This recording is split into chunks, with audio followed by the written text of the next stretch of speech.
There are few things more genuine than a person grieving. There is no call to ask questions, no speculation of what that person may be feeling. It is generally obvious. Hello, today is January 27th, 2023. My name is Annie Blu, and I'm bringing forth my third podcast on this Recovering Through Grief series. Today, I will be doing another publication study on the book, The Wild Edge of Sorrow by Frances Wheeler. We are unmade by loss and its counterpart, grief. It can appear as being disheveled, tousled, messy, slept in, and untidy. There's an intimacy dance that occurs in grief. One of the dancers performs the dance of the unbearable. The other dancer exhibits ecstatic aliveness. There's a huge vastness between the extremes of the two dancers, to be sure. Grief grows us up and expands us, while also excavating us. The excavation being the tenacious deliverer of the shock our full body system witnesses.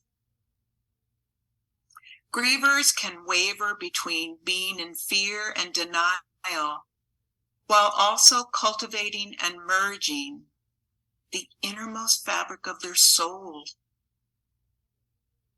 Heartbreak holds open the door within us to this expanded sensation of self.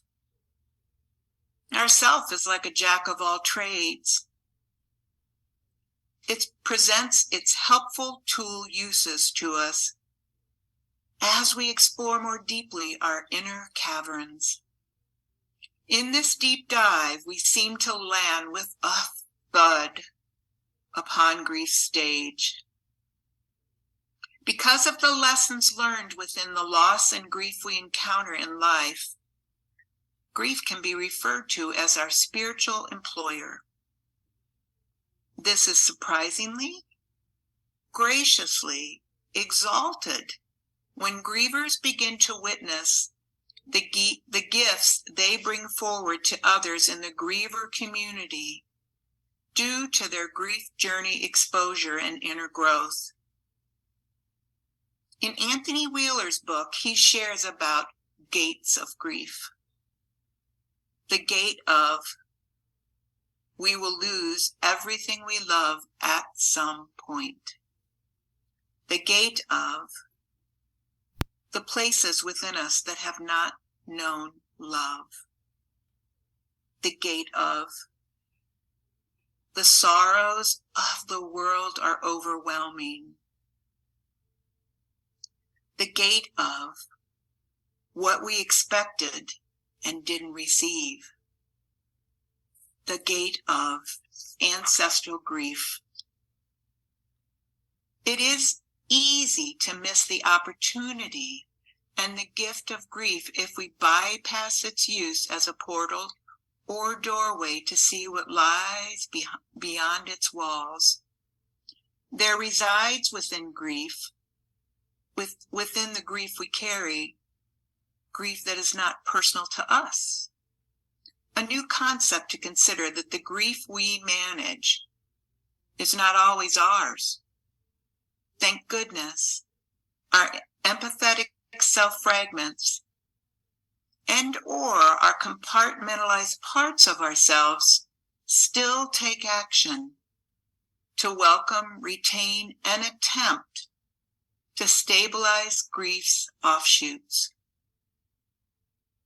It is lovely for many to note how our beautiful hearts are desiring and wanting to alchemize grief and its many tentacles. These past 2 years has especially entwined our planetary global grief with our own intimate grief. Confusion, lack of certainty, Restfulness and feeling grief-stricken are part of our circuit these days. Yet at the same time, there is an intimacy dance at play, brought together with deeper, shared conversations with others around us. These conversations connect our noteworthy life stories, as well as the soul stories of our world. These conversations can occur with so many aspects of our world, including air, gravity, light, our thoughts, the available spectrum of colors and sounds, making us think differently about the intricacy of grief's corridors. Grief rotor-roots are storehouse of repressed and denied selves, some refer to as our shadow. The author, Carl Jung, shared that the shadow aspects, when left unattended, do not remain docile, waiting to be re-acknowledged and regenerated. As grievers, we traverse through sorrow, pain, fear, weakness, and vulnerability, coming more face to face with our underworld shadow components. The question for each griever is it worth it to travel this recovery pathway to bring grief and death out of its dimness and obscurity? Can it be looked at, and if so, are we looking at global and personal grief as our spiritual responsibility and our sacred duty to explore and heal? If recovering through grief is ignored, how far-reaching will divine discontent mobilize and proliferate if minimal human interaction and connection is present? This comes down to really addressing grief as an inward rendezvous, and possibly, I believe, an indispensable experience that comes with being human. This is quite a big hat to put on. Part of that inward rendezvous can be hampered if the griever chooses returning to the world's version of normal too soon, and all too easy junket to take.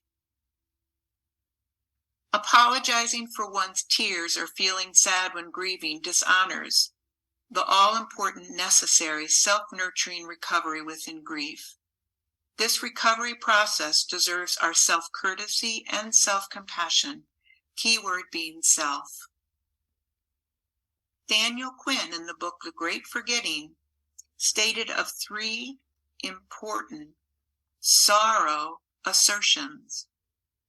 1, sorrow is a spiritual note in the sorrow of being alive. 2, to be human is to know loss in many forms. And 3, there's a mighty and grand threshold between loss and revelation, epiphanies and eye-openers. It is taught and adhered to by many of our species to always be bettering ourselves.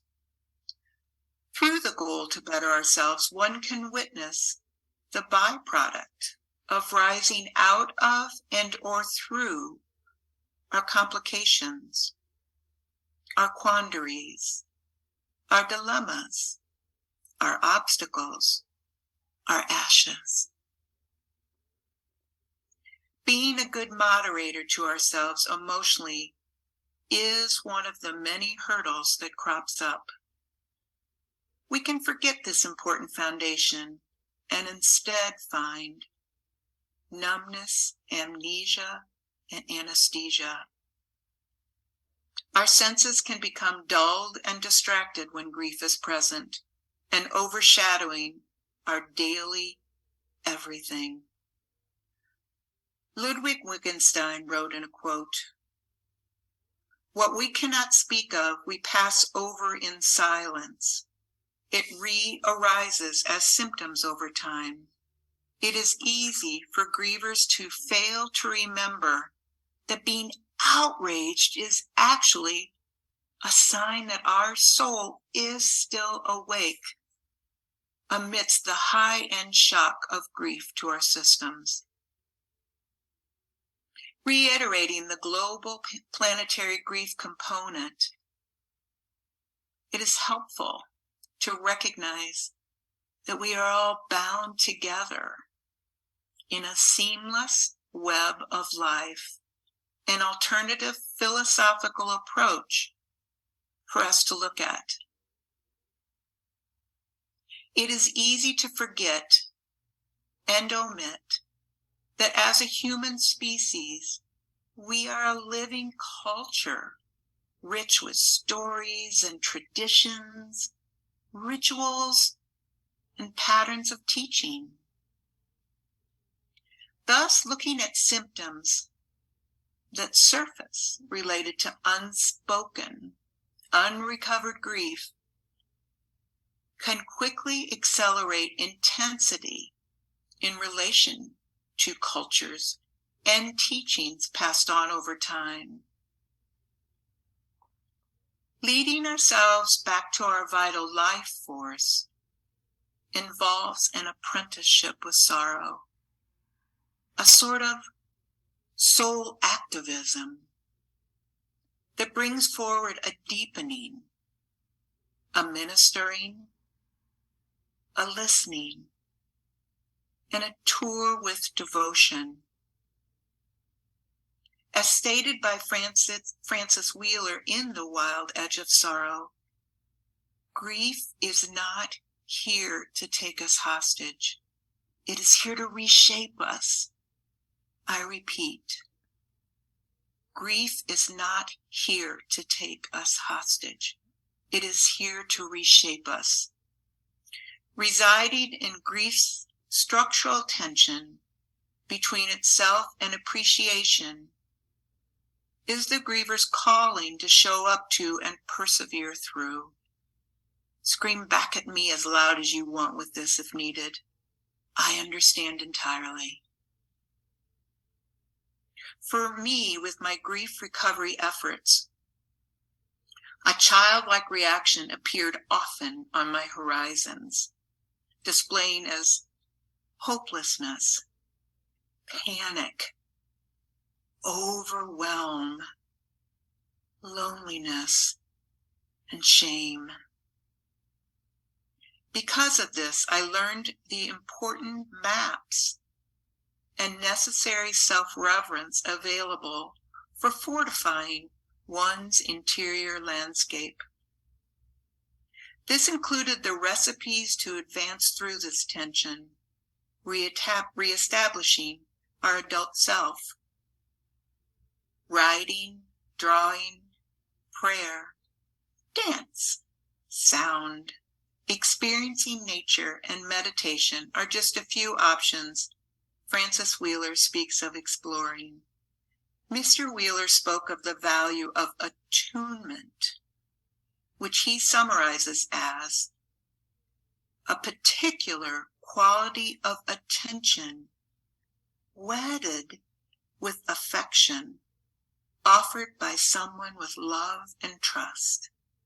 I'm going to repeat that. Attunement, a particular quality of attention wedded with affection offered by someone with love and trust, which I refer to as co-creation mastery. Recovering through grief means finding tolerance amidst grief's painful episodes and experiences.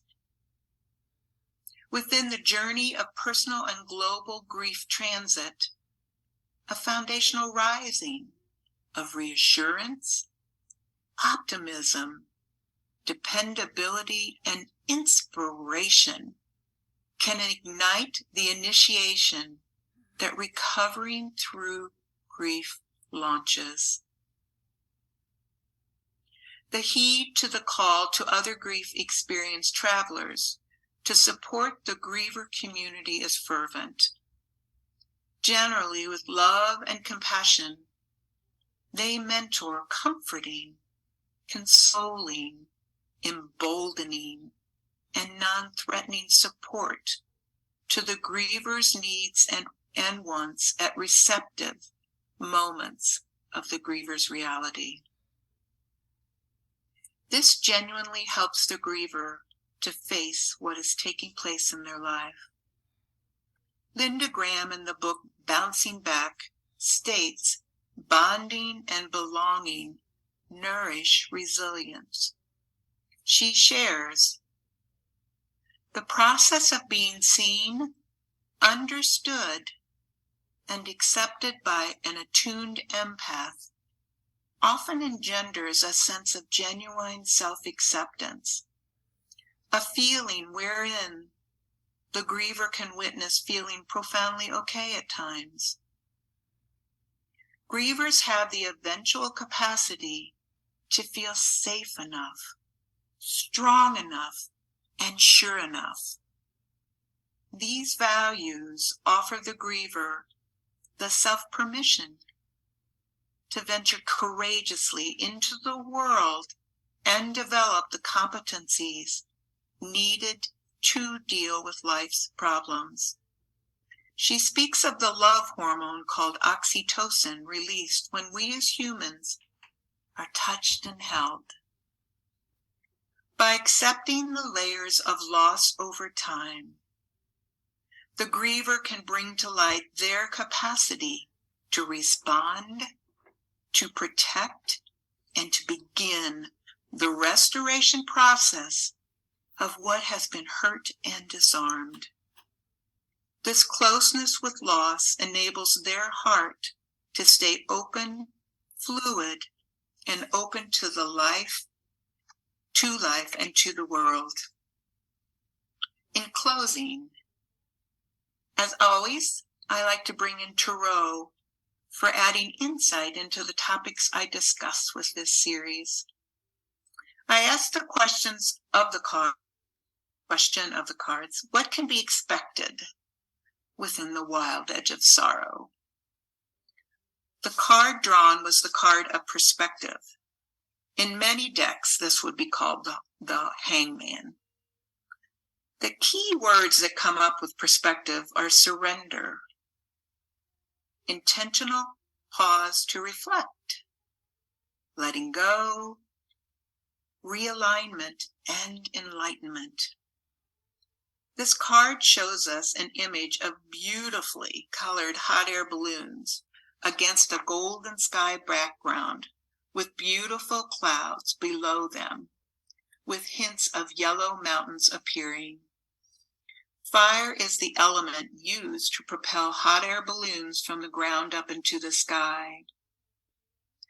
Once the ideal height is reached, freedom avails itself to pause, float, and disconnect from everyday living. The breathtaking view invites one to absorb and appreciate the beauty of life in that moment. This card is saying energy and intensity have brought you to your current life situation. Now, grant yourself the magic of clearer thought and inspiration to be your guides. Resisting the guidance to slow down and find your compass brings disharmony. It is helpful to focus on how clouds feel to one high up in a hot air balloon. Clouds can awaken the alchemy of your perspective, supporting connecting inward to your heart space. The mountains offer the vantage point of seeing that the wild edge of sorrow that seems so often to be daunting can also seem smaller in comparison to certain moments.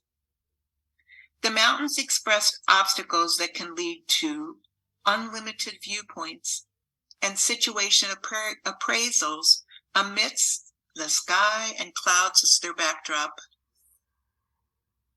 The wild edge of sorrow helps to break limiting patterns, adding different perspectives in its wake.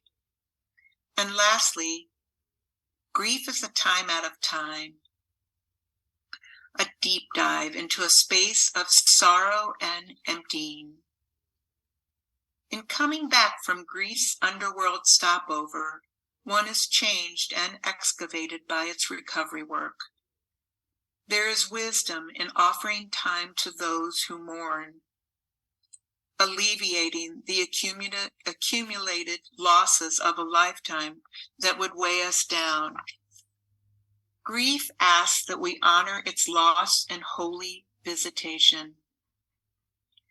Thank you for listening today to this share. I look forward to our next series podcast. I'm interviewing someone who wrote a book as part of her grief recovery process. Have a blessed 2 weeks. Thank you so much for joining me today.